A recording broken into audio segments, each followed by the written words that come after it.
Hello friends, आज के इस क्लास में आप बीएसएससी के लिए साइंस स्पेशल क्लास देख रहे हो। आज के इस क्लास में आपको टोटल 4-5 तरह का टॉपिक को कवर करवाया गया है। हर एक चीज़ को ध्यान से देख लीजिएगा, समझिएगा। क्लास का पीडीएफ चाहिए होगा तो नीचे टेलीग्राम का लिंक है, आप टेलीग्राम ज्वाइन करके क्लास का पीडीएफ ले लीजिएगा। बीएसएससी के लिए काफ़ी सारा प्रैक्टिस सेट भी आपके लिए आ चुका है, तो एक बार आप प्लेलिस्ट में आकर जरूर देख लीजिएगा। अगर आप नए हो, अगर आप टेलीग्राम यूज नहीं करते हो या फिर टेलीग्राम यूज करने में कोई प्रॉब्लम आए तो आप इस नंबर पर 9576843550 इस नंबर पर व्हाट्सएप पर मैसेज करके क्लास का पीडीएफ या फिर टेलीग्राम का लिंक लेकर आप टेलीग्राम ज्वाइन कर लीजिएगा। ठीक है, आइए सबसे पहले देखिए ध्वनि स्रोत के बारे में और तीव्रता जो है डेसिबल में, यह आपके एग्जाम में पूछेगा। आपको ये सबसे पहले देखना है। देखिए, साधारण बातचीत का जो तीव्रता होता है ना डेसिबल में, अगर पूछेगा 30 से 40 डेसिबल होता है। ध्यान रखेंगे, नॉर्मल बातचीत 30 से 40 डेसिबल के बीच में किया जाता है। जोर से अगर पूछेगा बातचीत तो 50 से 60 डेसिबल में होता है। ध्यान रखेंगे। फुसफुसाहट 15 से 20 डेसिबल के बीच में होता है, फुसफुसा कर जो बात करना होता है।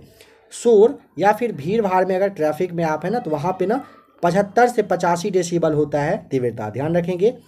साधारण बातचीत का 30 से 40, जोर से बातचीत 50 से 60, फुसफुसाहट 15 से 20, शोर या फिर भीड़ भाड़ वाले ट्रैफिक में 75 से 85 डेसिबल के आसपास रहता है। ठीक है, अगर आप जेट विमान का बात करेंगे तो देखिए, जेट विमान का जो आपका कहिए कि तीव्रता होता है ना डेसिबल में कितना होता है, 140 से 50। ध्यान रखेंगे, जेट विमान का बताया है।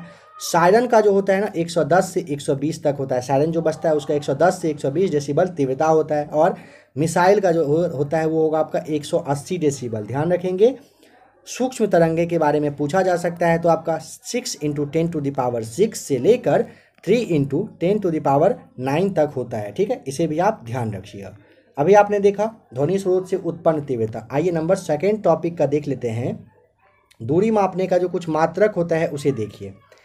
एक पारसेक बराबर कितना होता है, 3 × 10⁻16 मीटर हो जाएगा। मीटर में अगर पूछेगा एक पारसेक बराबर 3 × 10⁻16 मीटर होता है। एक प्रकाश वर्ष बराबर 9.46 × 10⁻15 मीटर। मीटर में ध्यान देंगे, एक प्रकाश वर्ष पूछेगा 9.46 × 10⁻15 मीटर हो जाएगा।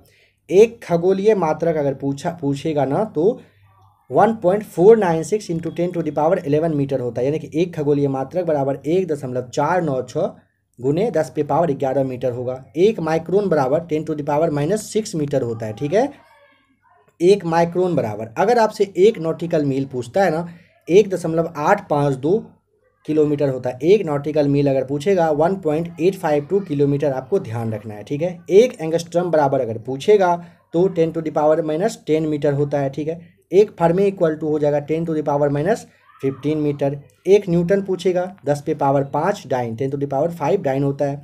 एक जूल बराबर हो जाएगा 10�7 अर्ग होता है। ध्यान रखेंगे, एक जूल अगर पूछेगा अर्ग में तो 10�7 होता है।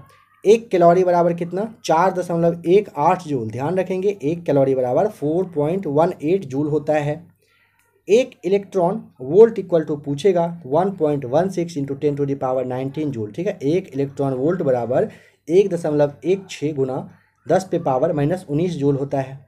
अगर एक किलो कैलोरी बराबर पूछेगा 10⁻3 कैलोरी हो जाएगा सही जवाब। ठीक है, अगर एक वाट घंटा बराबर पूछेगा तो 3600 जूल आपको बताना है। एक वाट घंटा बराबर 3600 जूल होता है। ठीक है, देखिए पीएच मान के बारे में देख लीजिएगा एक नज़र में।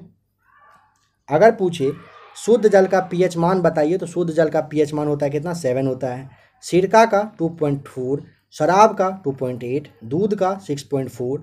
समुद्री जल के बारे में पूछेगा तो 8.4 खारा होता है, आपको पता होना चाहिए। ठीक है, लार के बारे में पूछेगा 6.5। ध्यान रखेंगे, अगर शुद्ध जल पूछता है पीएच मान 7 होता है। सिरका का 2.4, शराब का 2.8 होता है, दूध का 6.4 हो जाएगा। समुद्री जल का पूछेगा तो 8.4 और लार का 6.5 होता है पीएच मान। ठीक है, देखिए अगर आपसे पूछता है मूत्र के बारे में तो मूत्र का हो जाएगा 6, रक्त का यानी ब्लड का 7.4 होता है, नींबू का 2.2 हो जाएगा, कॉफ़ी का 4.5 से 5.5 तक होता है। ये ध्यान रखेंगे पीएच मान। बियर जो होता है बियर, इसका होता है 4.5 से 5.0। और टमाटर जो उसके बारे में पूछेगा 5.5 से 5.5, आपको 4.5 से 5.5 पीएच मान इसका होता है, ध्यान रख लीजिएगा। ठीक है, देखिए अगर पूछेगा तंबाकू औषधि के बारे में, पादप और औषधि, तंबाकू निकोटीन हो जाएगा, सिनकोना की छाल जो है ये कुनैन से प्राप्त होता है। कॉफीन में अगर पूछेगा क्या होता है तो कैफीन, चाय में थीन, अफीम में हीरोइन, मॉर्फिन या फिर कोडीन होगा, विलो में आपका एस्पिरिन हो जाएगा, ठीक है। स्पर्गंधा तो आपका एंटी पायरेटिक होता है, ध्यान रखिएगा। कवक के बारे में पूछेगा तो पेनिसिलिन, बेलाडोना एट्रोफिन यानी कि दर्द निवारक होता है जो कि, और अकवन अगर पूछेगा तो ये आपका कोकीन हो जाएगा यहाँ पे राइट आंसर, ठीक है।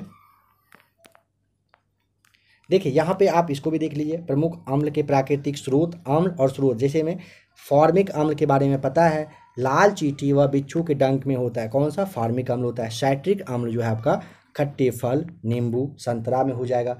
अगर बेंजोइक अम्ल पूछता है घास, पत्ते और मूत्र में, कौन सा, बेंजोइक अम्ल हो जाएगा। ऑक्जेलिक अम्ल के बारे में पूछेगा तो सारेल का वृक्ष और टमाटर में। एसिटिक अम्ल के बारे में पूछेगा तो फलों के रसों और सिरका में रहता है, कौन सा, एसिटिक अम्ल। नाइट्रिक अम्ल अगर पूछेगा तो फिटकरी व शोरा में। सल्फ्यूरिक अम्ल पूछता है तो हरा कशिश हो जाएगा। टार्टेरिक अम्ल के लिए इमली, अंगूर में रहता है। लैक्टिक अम्ल आपको पता है कि दूध में पाया जाता है लैक्टिक अम्ल। अमीनो अम्ल के बारे में पूछेगा तो प्रोटीन में रहता है। हाइड्रोक्लोरिक जो है आपका ये पाचक रस हो जाएगा। मौलिक अम्ल के बारे में पूछेगा तो कच्चे सेब या फल में। टैनिक अम्ल पूछता है तो चाय में, और यूरिक अम्ल आपके मूत्र में रहता है, ध्यान रखिएगा। यहाँ पे यह भी आप देख लीजिए, काफ़ी इंपॉर्टेंट है ये भी। देखिए अगर पूछेगा मतलब जंतु और गर्भकाल, हाथी के बारे में पूछेगा तो 624 दिन आपको ध्यान रखना है, एवरेज में 2-4 दिन आगे पीछे भी रह सकता है सबका। हाथी का आपको 624 दिन रखना है, ठीक है। घोड़ा का 330 दिन गर्भकाल रहता है। बाघ का पूछेगा तो 155 दिन होगा। कुत्ता का 63 दिन। भैंस के बारे में पूछेगा तो 300, और चूहा का आपका हो जाएगा 21 दिन, ठीक है, ध्यान रखेंगे। चूहा का पूछेगा तो 21 दिन होगा। गिलहरी के बारे में पूछेगा तो 40, चीता के बारे में 95 दिन। भेड़िया देख लीजिए 63 दिन। बिल्ली के बारे में देखिए 50 दिन रहता है। शेर के बारे में पूछेगा तो 120 दिन यानी कि लगभग 4 महीने का। गधा के बारे में 365 यानी कि पूरा 1 साल। सूअर जो है आपका 114 दिन का गर्भकाल रहता है।